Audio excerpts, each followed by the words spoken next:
History is a fascinating and often murky place where the lines between what was real and what was believed are not always clear.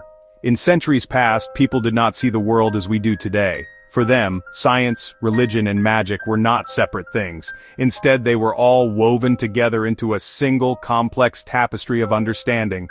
An astronomer might also be an astrologer, a doctor might use herbs alongside prayers, and a mathematician could believe in the power of secret rituals.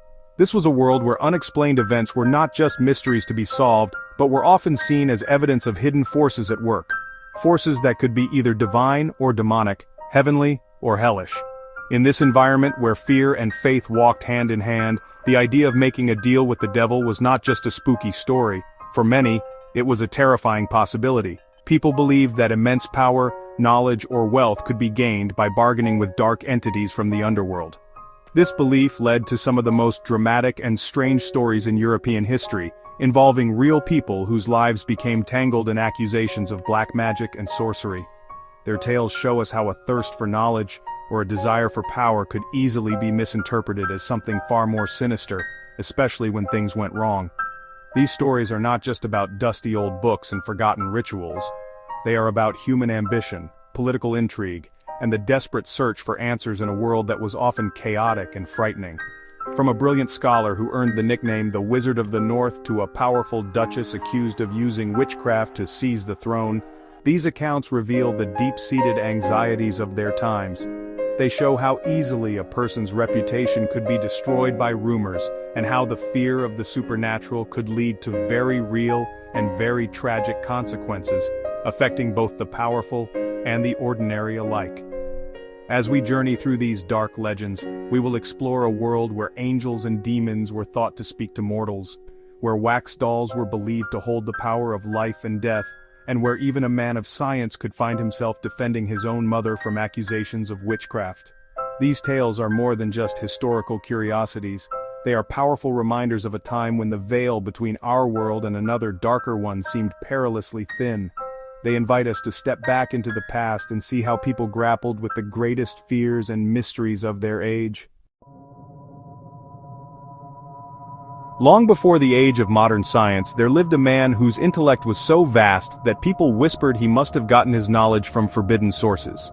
His name was Michael Scott, born in Scotland around the year 1175. He was not a wizard in a pointy hat, but a real scholar, a man of immense learning who studied at the greatest universities of his time, like Oxford and Paris. He was a mathematician, an astrologer, and a philosopher who went on to serve one of the most powerful men in Europe, the Holy Roman Emperor, Frederick II. In an era when most people could not read or write, Scott's brilliance was both admired and feared. His work took him deep into subjects that bordered on the supernatural. He was a master of astrology, the practice of reading the future in the stars, which was considered a legitimate science back then. He also delved into alchemy, the mysterious art of trying to turn ordinary metals into gold and discover the secret to eternal life. He translated important texts from Arabic into Latin, bringing lost knowledge back to Europe. But this very knowledge, especially from foreign lands, made some people suspicious. They believed he was studying more than just science. They believed he was learning the dark arts and making contact with powerful unseen forces. The rumors that swirled around Michael Scott were wild and fantastical. People claimed he had made a pact with the devil in exchange for his incredible wisdom and magical abilities. It was said that he possessed supernatural servants or familiars who could perform impossible tasks for him. These stories were not just whispered in Scottish villages, they spread across Europe, cementing his reputation as a powerful magician. His name became synonymous with sorcery, and people believed he could command spirits, control the weather, and even outsmart the devil himself. This image of him as a wizard would follow him long after his death. In reality, Michael Scott was a product of his time, a brilliant mind exploring the very edges of human understanding in an age where science and superstition were inseparable. He was a pioneer of intellectual inquiry, but his genius was so far beyond the grasp of ordinary people that they could only explain it through the lens of magic and dark pacts. His story shows how easily a reputation for great learning could transform into a reputation for something much more sinister. The line between being a genius and being a sorcerer was dangerously thin in the medieval world, and Michael Scott walked it his entire life. Video psand ayi to channel ko subscribe or like jurukren. The legends about Michael Scott are so vivid that they almost overshadow the real man. One of the most famous tales claims that he had a demonic spirit at his command, a mischievous creature that constantly demanded work to do. To keep it busy, Scott supposedly ordered the demon to split a massive hill in Scotland, the Eildon Hills, into 3 separate peaks, a feat that it accomplished in a single night. Another story tells of how he used his magical arts to build a road for his father, who wanted a castle on a piece of land that was impossible to reach. Scott, it was said, tricked the devil himself into doing the hard labor, proving he was cleverer than the forces of darkness. His supernatural abilities were not just limited to moving mountains. Legends say he possessed a magnificent black horse that was no ordinary animal. This steed was said to be a demon in disguise, capable of traveling at incredible speeds. It was rumored that Scott could ride his horse from Scotland to Paris and back in a single night, allowing him to attend secret meetings or gather rare ingredients for his magical potions. The story of his horse added to his mystique, painting him as a man who had mastered both the earth and the otherworldly realms, bending supernatural creatures to his will for his own convenience and power. Even the food he ate was said to be magical. According to one popular legend, Scott grew tired of ordinary meals and used his familiars to fetch him the finest dishes from the royal kitchens of France and Spain. Each night, these invisible servants would fly across Europe, steal the most delicious food from the king's table, and deliver it to Scott before it even had a chance to get cold. This tale, while fanciful, served to illustrate the incredible power he was believed to wield. He wasn't just a scholar, he was a man who lived like a king without needing a kingdom, all thanks to his supposed command over the spirit world. Perhaps the most chilling legend surrounding Michael Scott is the one about his death. Having used his knowledge of astrology to predict the futures of others, he also foresaw his own demise. He predicted that he would be killed by a small stone falling on his head. To cheat fate, he began wearing an iron helmet everywhere he went. One day, however, while attending a church service, he removed his helmet as a sign of respect. At that very moment, a loose stone fell from the church ceiling, struck him on the head, and killed him instantly. It was a final, ironic twist, suggesting that not even the great wizard could escape the destiny he had foreseen. Centuries after Michael Scott, another brilliant Englishman, John Dee, walked the same fine line between science and the supernatural. Born in 1527, Dee was a man of dazzling intellect. A gifted mathematician, astronomer, and navigator who became a trusted advisor to Queen Elizabeth I.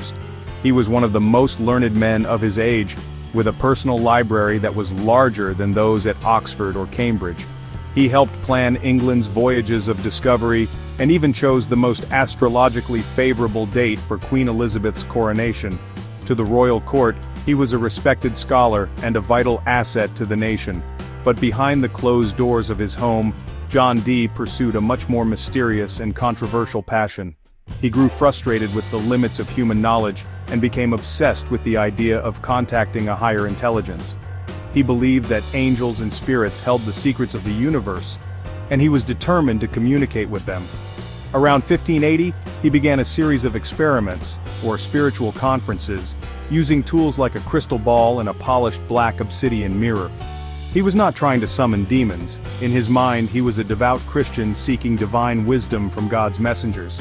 To help him in his quest, Dee hired a man named Edward Kelly, a mysterious figure who claimed to have the ability to see and hear spirits. For years, the two men would lock themselves away, with Kelly gazing into the crystal ball and describing the visions he saw, while Dee meticulously recorded everything. Dee claimed that through Kelly, he received a special celestial language which he called Enochian, the language of the angels. He filled countless diaries with complex diagrams, strange symbols, and transcribed conversations he believed he was having with beings from another world, all in the hope of unlocking profound cosmic truths. Despite his noble intentions, Dee's activities were viewed with deep suspicion by many. The idea of speaking with spirits, even angelic ones, sounded dangerously close to black magic.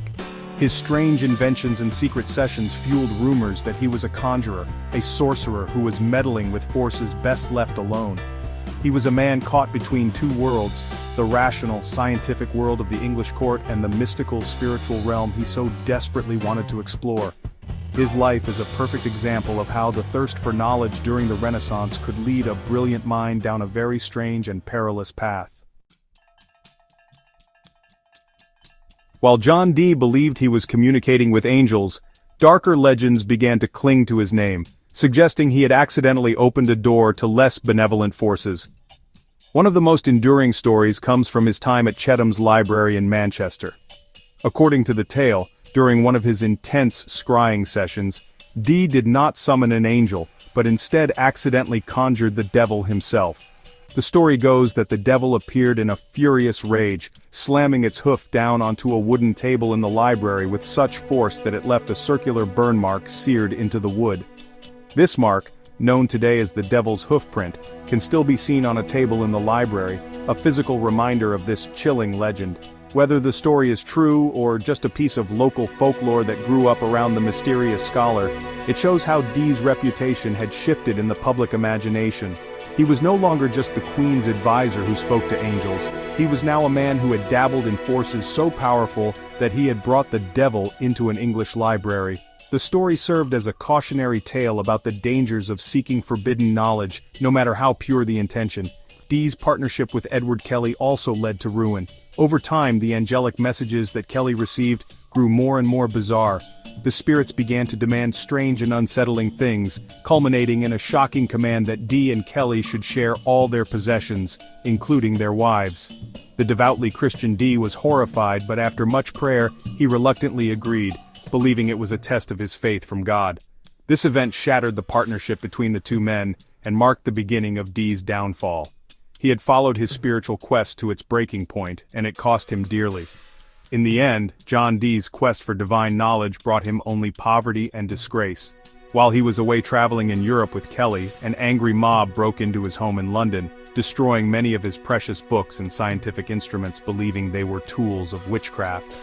He returned to England a broken man and died in poverty around 1609. Despite his immense contributions to science and navigation, he was remembered by many as a sorcerer who had made a terrible mistake. His story is a tragic reminder that in an age of superstition, even a genius could be undone by his own unorthodox beliefs. Agar aapko video अच्छा लगे तो channel ko subscribe और like करें. In the turbulent world of 15th century England, power was a dangerous game, and accusations of witchcraft were a potent weapon. Eleanor Cobham knew this all too well. She began her life at court as a lady-in-waiting to the Duchess of Gloucester. But through her charm and ambition, she captured the heart of the Duke himself, Humphrey, who was one of the most powerful men in the kingdom. As the uncle of the young King Henry VI, Humphrey was second in line to the throne. When he married Eleanor, she was suddenly transformed from a minor noblewoman into the Duchess of Gloucester, one of the most influential women in England. Her sudden rise to power, however, made her many powerful enemies at court. They looked down on her for her relatively humble origins and were jealous of her influence over the Duke. As political tensions grew, Eleanor became a target. In 1441, a shocking conspiracy was uncovered. Eleanor was accused of a terrible crime, using witchcraft and sorcery to harm King Henry VI. The goal, her accusers claimed, was to kill the young king so that her husband Humphrey could take the throne and she could become queen. It was a charge of high treason, wrapped in the terrifying language of black magic. The accusations were specific and horrifying. It was claimed that Eleanor had hired a team of sorcerers to help her in her evil plot. An astrologer named Roger Bolingbroke was arrested and, likely under torture, confessed to have been working for Eleanor, using his knowledge of the stars to predict the king's death. Another accomplice, a woman known as Marjorie Jourdemain, or the Witch of the Eye, was accused of creating a wax effigy of the king. The plan, they said, was to slowly melt the wax figure over a fire, which would cause the real king to sicken and die. This was a common belief about magic at the time, and it terrified the public. While her supposed accomplices were dealt with harshly, Bolingbroke was hanged, drawn and quartered, and Jourdemain was burned at the stake, Eleanor's high rank saved her from execution. However, she did not escape punishment. Found guilty of sorcery, she was sentenced to a brutal public humiliation. She was forced to walk barefoot through the streets of London for 3 days, wearing only a simple robe and carrying a lit taper, to confess her sins before the angry crowds. Afterward, she was divorced from her husband and sentenced to live out the rest of her days imprisoned in a remote castle, where she died many years later, stripped of her titles, her power, and her freedom. You might think that stories of demonic possession and exorcism belong to the distant past, but one of the most disturbing cases in English history happened in the 1970s. In the small town of Ossett, Yorkshire, a man named Michael Taylor lived a quiet life with his wife, Christine. He was a religious man, but in 1974 his life took a dark and terrifying turn. After joining a local Christian prayer group, his personality began to change dramatically. He became erratic, aggressive, and his relationship with his wife fell apart. During one prayer meeting, he began screaming uncontrollably, shouting that he was possessed by the devil. His behavior became so alarming that the local clergy decided that a formal exorcism was necessary. On October 5, 1974, 2 priests gathered at a nearby church to perform the ancient ritual. For over 7 hours they battled with the forces they believed had taken hold of Michael Taylor. According to the priests, the exorcism was a violent and horrifying ordeal.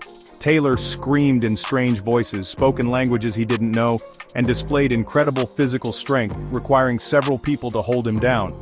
The priests claimed they were fighting a legion of demons inside him. By the end of the night, the exhausted priests believed they had been successful. They claimed to have cast out over 40 demons from Taylor's body, giving them names like lust, envy, and hatred. However, they warned that 3 powerful demons remained inside him: insanity, anger, and murder. They told Taylor to go home and rest, planning to continue the exorcism later. They sent him home, exhausted but believing the worst was over. This decision would prove to be a catastrophic mistake, leading to a tragedy that would shock the entire nation. The next morning, the police found Michael Taylor wandering the streets of Ossett, naked and covered in blood. He was shouting, "It is the blood of Satan." When they went to his house, they discovered a scene of unimaginable horror. His wife, Christine, had been brutally killed, her body mutilated in a way that suggested a frenzied attack. The family's pet poodle had also been killed. At his trial, Michael Taylor was found not guilty by reason of insanity. His case remains a chilling and tragic story, a modern-day horror that raises difficult questions about faith, mental illness, and the terrifying power of belief. At the dawn of the 17th century, the world was changing. A new age of science was beginning, led by brilliant minds like the German astronomer Johannes Kepler.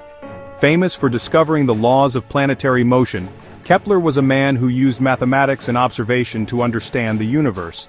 Yet, even as he was unlocking the secrets of the heavens, he was pulled into a dark drama on Earth that pitted his scientific reason against old-world superstition. In 1615, while at the height of his career, he received terrible news. His elderly mother, Katharina Kepler, had been accused of witchcraft in her small German town. Katharina was a difficult woman. She was a herbalist who made remedies for local people, and she had a sharp tongue, which meant she had made a few enemies over the years. When a series of misfortunes struck the town, animals dying and people falling ill, the fearful villagers looked for someone to blame. Suspicion fell on old Katharina. The rumors grew more and more wild, with neighbors accusing her of casting evil spells and consorting with the devil. The most shocking accusation was that she had dug up her own father's grave to make a magic cup from his skull for a dark ritual. When Katharina was formally charged and imprisoned, Johannes Kepler knew he had to act. He put his prestigious work as the imperial astronomer on hold and rushed back to Germany to defend his mother. The trial dragged on for 6 long years. During this time, Kepler did not use magic or prayers to save his mother. He used the tools he knew best: logic, evidence, and reason. He painstakingly went through every single accusation one by one and used his brilliant scientific mind to dismantle them. He wrote long, detailed arguments showing how the evidence was based on hearsay, fear, and personal grudges, not facts. In 1621, after years of legal battles and the constant threat of his mother being tortured to force a confession, Kepler finally won. The court acquitted Katharina Kepler of all charges. It was a landmark victory for reason over superstition, a moment where the light of the new scientific age pushed back against the darkness of the old witch hunts. Sadly, the ordeal had taken its toll on Katharina. She was released from prison a broken woman and died just 6 months later. Her story, and her son's determined fight to save her, marks a turning point in history, showing the slow, difficult process by which science began to defeat fear. Aise our video ke liye channel ko subscribe or like kren. From the medieval wizard Michael Scott to the tragic case of Michael Taylor, these stories of deals with the devil and accusations of witchcraft are more than just historical footnotes. They are powerful windows into the human soul, reflecting our deepest fears and our greatest ambitions. They come from a time when the world was full of mystery, when the line between the possible and the impossible was not so clearly drawn. In an age before science could explain everything, people used stories of magic, demons, and dark pacts to make sense of a world that was often frightening and unpredictable. These tales fascinate us today because they touch on timeless themes that still resonate with us. We understand the desire for knowledge that drove John Dee, the ambition that led to Eleanor Cobham's downfall, and the clash between reason and superstition in Kepler's trial. These stories are about power, jealousy, justice, and the struggle to understand our place in the universe. They remind us that for most of human history, the supernatural was not a fantasy. It was a real and present danger that shaped people's lives, their communities, and their laws in profound ways. Even in our modern scientific world, we have not completely let go of these dark legends. We may no longer believe that our neighbors are making deals with the devil, but the fascination with magic and the occult continues. It lives on in our books, our movies, and our television shows. Stories of witches, wizards, and supernatural bargains allow us to explore the boundaries of our own reality in a safe way. They let us ask what if, and imagine a world where the rules are different, where incredible power is just one forbidden ritual away. Ultimately, these historical tales serve as a powerful reminder of how far we have come. We can look back at the witch trials and exorcisms of the past and be grateful for the progress of science, medicine, and law, which have provided us with better ways to understand the world and ourselves. Yet a small part of us will always be drawn to the shadows, curious about the mysteries that lie just beyond the reach of our understanding. The stories of those who dared to meddle with dark forces will continue to be told, not just as history, but as cautionary tales that still hold a powerful grip on our imagination.